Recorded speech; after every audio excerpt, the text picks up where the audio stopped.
Donc nous allons voir comment on multiplie les fractions. En fait, pour multiplier les fractions, c'est plus simple que pour ajouter ou pour soustraire, puisqu'il suffit de multiplier les numérateurs entre eux et les dénominateurs entre eux. Premier exemple, on a 3 septièmes fois 5 sixièmes. On va multiplier 3 par 5, ce qui nous donne 15. On multiplie les deux numérateurs entre eux. On multiplie les deux dénominateurs entre eux, c'est-à-dire 7 fois 6, et on trouve 42. Alors après, bien évidemment, on peut se poser la question de simplifier la fraction si c'est possible. Là, on peut simplifier par 3. 15 divisé par 3, on trouve 5. 42 divisé par 3, on trouve 14.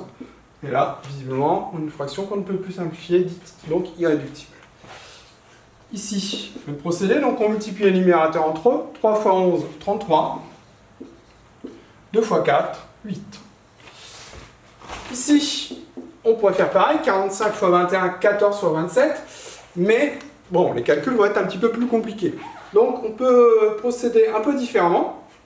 C'est-à-dire, on va essayer de simplifier.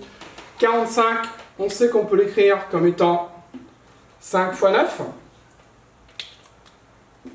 14, on sait que c'est le produit de 2 et de 7. 21, on sait que c'est le produit de 3 et de 7.